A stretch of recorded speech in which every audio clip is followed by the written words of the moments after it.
Nesta apresentação, vou compartilhar com você de forma muito aberta que a Bíblia ensina, antes de tudo, que a Igreja, o povo de Deus, passará pela tribulação.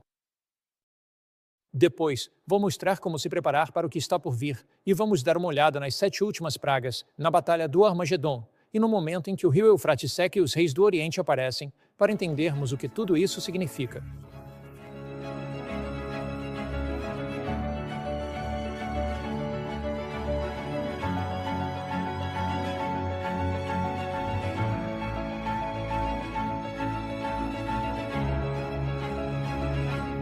Uma das maiores enganações de Satanás, na minha opinião, em relação aos eventos dos últimos dias, é a ideia de que o povo de Deus não passará pela tribulação.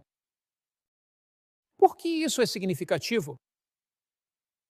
Isso é significativo porque, se você acredita que será arrebatado a qualquer momento e não precisa se preparar para o que está por vir, quando os eventos do futuro acontecerem, você ficará completamente sobrecarregado. Se você acredita que não estará aqui quando a marca da besta for imposta, se acredita que não estará presente nas grandes provações da história da Terra que estão por vir, então a sua preparação para esses eventos será significativamente diferente do que seria se você entendesse o que a Bíblia realmente diz. Mas primeiro, vamos diretamente à Bíblia e observar 4 ensinamentos claros das Escrituras que revelam que a Igreja passará pela tribulação. Muitas pessoas leem livros sobre a tribulação. Elas ouvem seus pregadores favoritos na TV falando sobre a tribulação. Mas muitos deixam de ir diretamente à Bíblia para ver o que ela diz. Eu adoro aquele poema que diz: "O que diz a Bíblia? A bendita Bíblia para mim." Os ensinamentos dos homens tantas vezes me enganam. Mais que esta seja a minha única pergunta: o que diz a Bíblia? A bendita Bíblia para mim? Você não concorda que precisamos ir diretamente às Escrituras? Então vamos lá. Apocalipse, capítulo 15. Vamos começar pelo versículo 1. E vi outro sinal no céu, grande e maravilhoso, em 7 anjos que tinham as 7 últimas pragas, pois nelas se consuma a ira de Deus. Então, vemos aqui que João vê esses anjos com as 7 últimas pragas, prontos para liberá-las. Logo em seguida, sua visão é tirada da terra e colocada no céu, para nos dar confiança de que Cristo será vitorioso. Ele diz: "E vi como que um mar de vidro misturado com fogo, e os que tinham alcançado a vitória sobre a besta, sobre a sua imagem, sobre a sua marca e sobre o número do seu nome, estavam em pé sobre o mar de vidro, tendo as harpas de Deus." Quem está em pé sobre o mar de vidro? Quem faz isso? Aqueles que têm o quê? O que as Escrituras dizem? Aqueles que alcançaram a vitória sobre a besta. Então, os milhões que estão em pé sobre o mar de vidro passaram por um período de tribulação. Eles enfrentaram anteriormente o poder da besta e conseguiram vencê-lo. Essa é uma das coisas que os permite estar em pé sobre o mar de vidro. Por quê? Por meio de Cristo, pelo seu poder, pela sua graça, eles conseguiram vencer a besta. Não é a força de vontade deles vivendo dentro deles, mas sim o poder de Cristo. Vamos continuar. Eles cantam o cântico de Moisés, o servo de Deus, e o cântico do Cordeiro, dizendo: "Em grandes e maravilhosas são as tuas obras, Senhor Deus Todo-Poderoso. Justos e verdadeiros são os teus caminhos, ó Rei dos Reis." Agora, o que essas pessoas cantam? Elas cantam o cântico de Moisés. Você se lembra do que está escrito em 1 Coríntios 10 e 11? Pois tudo o que foi escrito no passado foi escrito para o nosso ensino. Vamos voltar e dar uma olhada nisso. 1 Coríntios 10. Estamos analisando a primeira evidência de que a igreja realmente passa pelo período da tribulação. Pois eles cantam o cântico de Moisés. Estamos tentando entender o que é esse cântico de Moisés. 1 Coríntios 10 e 11. Todas essas coisas lhes aconteceram como exemplos, e foram escritas para advertência nossa, para quem já chegaram os fins dos tempos. Acabou de falar sobre Israel e que os acontecimentos que ocorreram no antigo Israel são exemplos para nós em nossa fé. Você se lembra de quando Deus tirou Israel da escravidão do Egito? Moisés os guiou pelo deserto. Eles chegaram ao Mar Vermelho e, ao se aproximarem do mar, havia montanhas de um lado e deserto do outro. Os exércitos egípcios os perseguiam em seus carros de guerra. Quando os israelitas olharam para trás, viram o sol refletindo nas lanças e espadas dos egípcios. Eles ouviram o estrondo dos carros de guerra egípcios. Eles ficaram ali, sabendo que a morte certa era inevitável. Mas Deus disse a Moisés: vá em frente, coloque os pés na água. E Moisés colocou os pés na água. O mar vermelho se abriu, os israelitas passaram, e então Moisés e seu povo chegaram ao outro lado. Mas o que aconteceu com os egípcios? A água desabou sobre eles. No final das pragas, Moisés e seu povo atravessaram o Mar Vermelho. Mas você se lembra do que aconteceu antes disso? Houve 10 pragas. Elas foram derramadas sobre o Egito. Onde estavam os israelitas durante essas 10 pragas? Eles estavam dentro do Egito. O que aconteceu quando o mar se abriu? Eles foram libertos e os egípcios foram destruídos. Foram mortos dentro do rio, dentro do Mar Vermelho. Agora, do outro lado do mar, em Êxodo, capítulo 15, você verá que Miriam começa a liderar os israelitas no cântico, e chamamos isso de o Cântico de Moisés. Êxodo, capítulo 15. Israel estava presente durante as pragas, foi liberto ao final das pragas, e o Cântico de Moisés é um cântico de vitória e triunfo para Israel. Veja, Êxodo 15. Então cantaram Moisés e os filhos de Israel este cântico. Este é o cântico de Moisés, Êxodo 15, versículo 1, ao Senhor. E disseram: encantarei ao Senhor, porque triunfou gloriosamente. Ele lançou o cavalo e seu cavaleiro no mar. O Senhor é minha força e meu cântico, ele se tornou a minha salvação. Ele é meu Deus, e eu o prepararei uma habitação, o Deus de meu pai, e eu o exaltarei. O Senhor é homem de guerra, Senhor é o seu nome. Os carros de Faraó e seu exército ele lançou no mar. Então, o que é o cântico de Moisés? É o cântico da vitória. É o cântico do triunfo. É o cântico que, ao final das pragas, o povo de Deus foi liberto. O que cantamos? O cântico de Moisés. O que é isso? É o cântico de vitória e triunfo, de que alcançamos a vitória pela graça de Cristo sobre a besta, e nós não recebemos a marca da besta, fomos fiéis e permanecemos firmes por Deus durante esse período das pragas, fomos libertos ao final das pragas, e estamos de pé sobre o mar de vidro. Bem, aqui está a primeira evidência, em todas aquelas coisas que aconteceram com eles aconteceram como exemplos. Elas foram escritas para nossa advertência, para quem já chegaram os fins dos séculos. Então, a experiência de Israel ao passar pelas pragas é um exemplo para nós de que passaremos pelas pragas protegidos por Deus, libertos por Deus, e ao final desse tempo, cantaremos o cântico da vitória. Em Apocalipse capítulo 15, temos a segunda evidência de que realmente passamos pelas pragas. Novamente, se você ler o que muitas pessoas dizem, elas vão afirmar que somos libertos antes das pragas, arrebatados, se preferir. Mas isso não é, de fato, o que a Bíblia ensina. Apocalipse, capítulo 15, e repare no que as Escrituras dizem. Quando seguimos a Bíblia, e fazemos isso com muita clareza, o próprio Deus se revela a nós na Bíblia. Você se lembra de João 17, versículo 17, que diz: quem santifica-os na tua palavra, a tua palavra é o quê? Verdade. E então, ao olharmos aqui para Apocalipse 15, diz no versículo 6, e saíram do templo os 7 anjos, tendo os 7 flagelos, vestidos de linho puro e resplandecente, e cingidos ao peito com cintos de ouro. E um dos 4 seres viventes deu aos 7 anjos 7 taças de ouro, essas são as taças das 7 últimas pragas, cheias da ira de Deus, que vive para todo sempre. Agora, repare no versículo 8. E o templo encheu-se de fumaça por causa da glória de Deus e do seu poder. E ninguém podia entrar no templo até que se cumprissem as 7 pragas dos 7 anjos. Agora, não está claro? Poderia ser mais claro do que isso? Ninguém pôde entrar no templo até que as 7 pragas fossem cumpridas. Portanto, não entramos no templo de Deus, no céu, antes das pragas.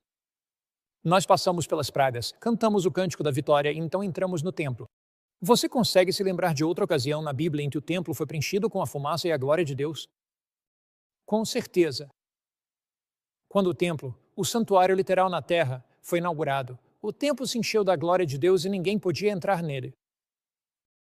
E assim, mais uma vez, o templo será preenchido com a glória de Deus ao final das pragas.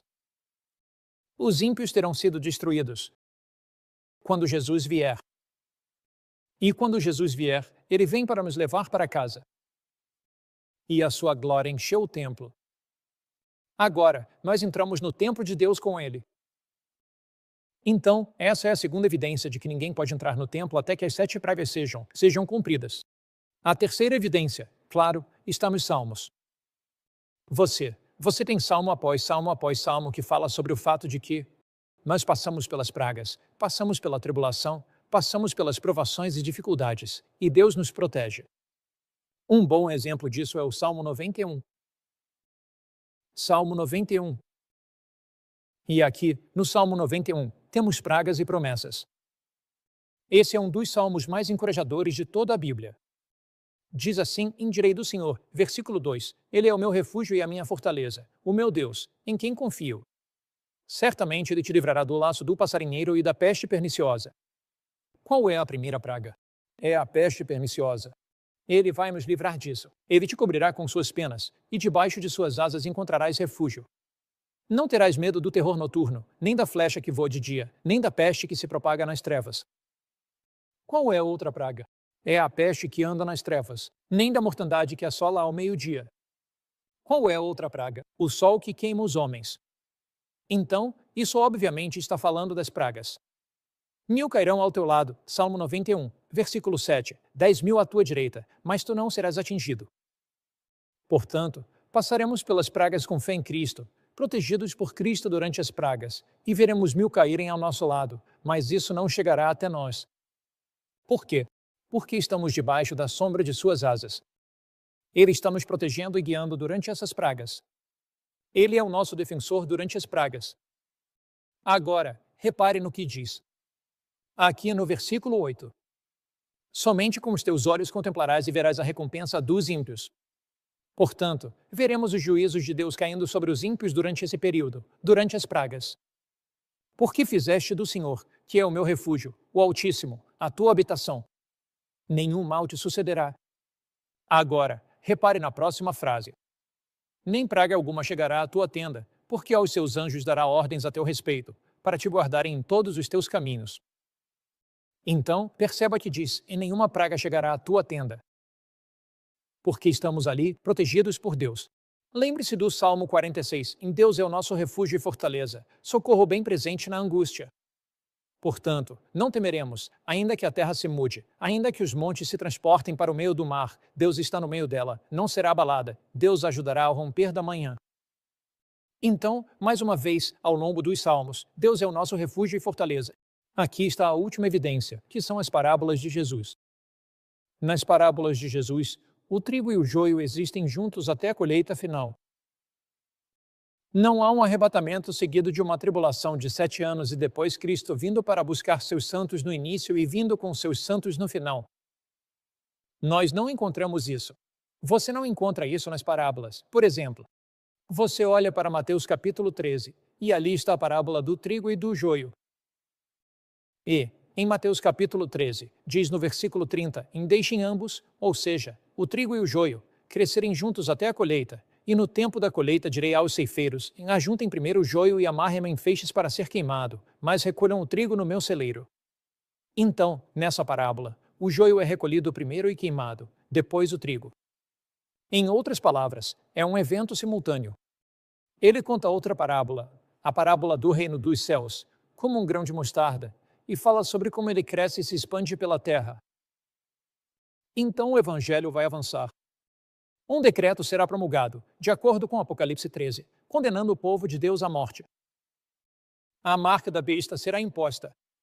O povo de Deus será fiel a ele, e enquanto forem fiéis, cada indivíduo na terra tomará uma decisão final e irrevogável a favor de Cristo ou contra Cristo. Quem é justo, continue sendo justo. Quem é santo, continue sendo santo. Quem é injusto, continue sendo injusto. Quem é impuro, continue sendo impuro. Quando essas decisões são tomadas, a liberdade condicional humana se encerra. As 7 últimas pragas então são derramadas. O povo de Deus confia fielmente nele durante as pragas. Ao final das pragas, eles cantam o cântico de Moisés. Eles são protegidos durante as pragas. O trigo e o joio crescem juntos até a colheita. No final dessas pragas, Jesus vem. Ele recolhe o seu trigo para o seu celeiro. Seu povo é arrebatado para encontrá-lo nos céus. Os mortos justos são ressuscitados, os vivos justos são transformados pelo seu poder e graça, e os ímpios são destruídos pelo esplendor de sua vinda naquele momento. Agora, você pode se perguntar: e o amor de Deus? Podemos analisar essas pragas uma a uma, ver por que Deus derrama essas pragas? São julgamentos arbitrários? E quanto ao amor de Deus nas pragas? Vamos começar com Apocalipse 16. Vamos analisar cada uma das pragas especificamente e nos perguntar onde está o amor de Deus. Vamos para Apocalipse 16, versículo 1. E ouvi uma grande voz vinda do templo, dizendo aos 7 anjos: vão e derramem as taças da ira de Deus sobre a terra. O primeiro foi e derramou sua taça sobre a terra. E surgiu uma úlcera maligna e dolorosa nos homens que tinham a marca da besta e que adoravam a sua imagem. Agora, repare, sobre quem cai essa úlcera maligna e dolorosa, essa ferida horrível? Sobre aqueles que têm a marca da besta. Bem, obviamente, então deve haver pessoas vivendo na terra que não têm a marca da besta, ou seja, o povo de Deus. Portanto, ela cai sobre aqueles que têm a marca da besta. É uma aflição física. O que o poder da besta disse? Quando a marca da besta foi imposta, aqueles que a impuseram disseram: você deve aceitar a marca da besta, e se não aceitar, será fisicamente prejudicado, será machucado fisicamente. Você será açoitado. Será perseguido. Se não aceitar a marca da besta, você e seu corpo sofrerão uma dor enorme. Então aqui, a primeira praga nos mostra que só a segurança física em Cristo. Aqueles que receberam a marca da besta sofreram com a úlcera maligna e dolorosa. O que isso quer dizer? Está dizendo para entregar sua vida a Cristo. Toda a segurança física está em Cristo. Cristo é o nosso refúgio e fortaleza. Vamos para a segunda praga. E aqui na segunda praga diz: e o segundo anjo derramou a sua taça sobre o mar, e este se tornou como o sangue de um morto, e morreu todo o ser vivente que havia no mar. Você consegue imaginar o que aconteceria se todo ser vivo do mar morresse? Pense na poluição, pense no mau cheiro e na podridão. Pense na interrupção das cadeias de suprimentos. Pense no fato de que você não poderia enviar mercadorias pelo mar. Isso criaria um desastre econômico e comercial.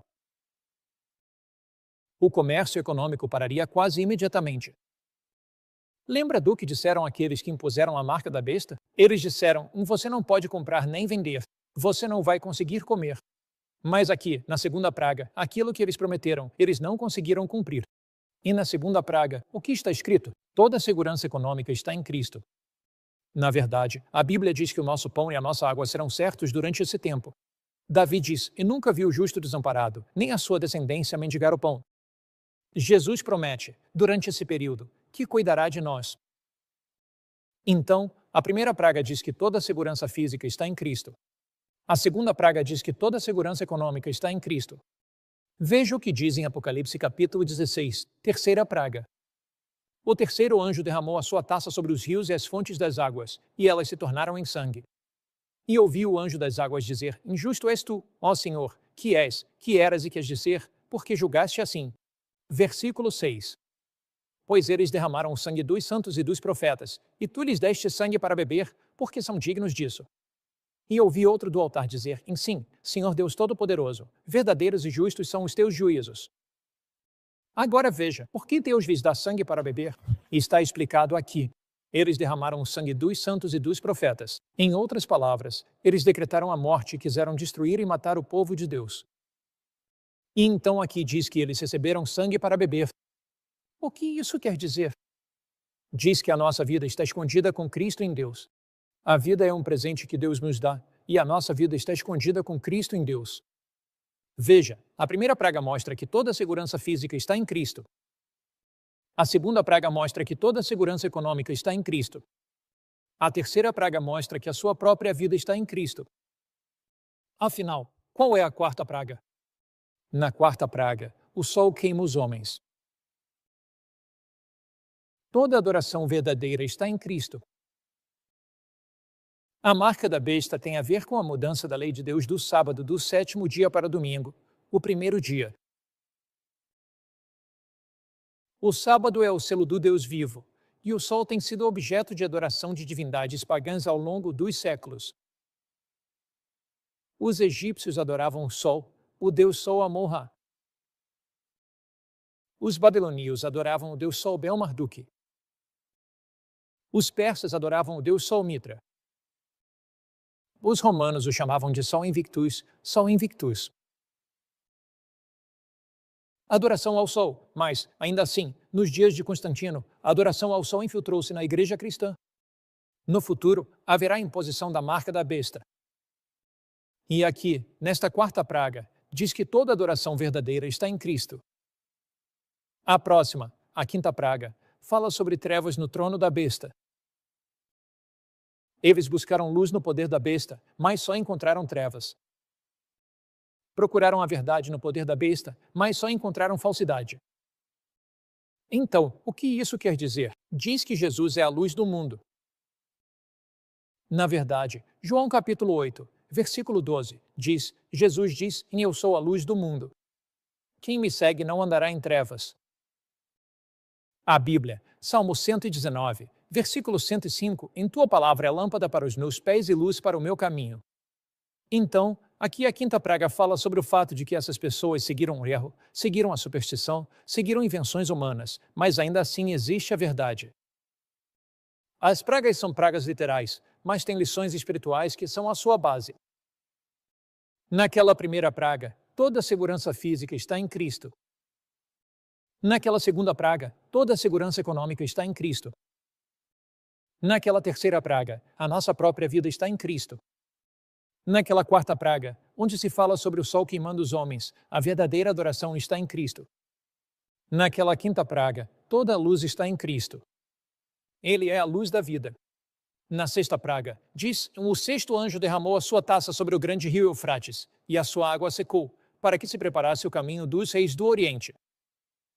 E vi 3 espíritos imundos, semelhantes a rãs, saírem da boca do dragão, da boca da besta e da boca do falso profeta, pois são espíritos que realizam milagres e que enganam o mundo inteiro, reunindo-os para a batalha do grande dia do Deus Todo-Poderoso. Bem-aventurado, eis que venho como um ladrão. Bem-aventurado aquele que vigia e guarda as suas vestes, para que não ande nu e não vejam a sua vergonha. Vamos pausar aqui. Jesus diz isso depois de 6 pragas. Depois de quando? Você tem a primeira praga, a úlcera maligna. A segunda praga, o mar e as águas se transformam em sangue. A terceira praga, eles têm sangue para beber. A quarta praga, o sol queima os homens. A quinta praga, trevas sobre o trono da besta. Então vem a sexta praga e ele diz, eis que venho como um ladrão. Vigie, guarde suas vestes. Que sentido faria Jesus dizer, eu venho como um ladrão, depois de 6 pragas e das 6 pragas terem sido derramadas, se ele já tivesse vindo como um ladrão antes disso? Que sentido faria ele dizer, eis, aguente firme, não desista? Vigie e guarde as vestes do seu caráter, se ele já tivesse vindo? Então, esse texto por si só, se fosse tudo o que tivéssemos, e temos muito, muito mais, já provaria que passamos pela tribulação fiéis a Cristo. Agora, o que significa o sexto anjo ter derramado sua taça sobre o grande rio Eufrates? Na Bíblia, a água representa povos, nações ou línguas. Apocalipse 17, versículo 15, diz, e ele me disse, nas águas que viste, onde se assenta a prostituta, são povos, multidões, nações e línguas. Então, o rio Eufrates, nos tempos antigos, passava por Babilônia.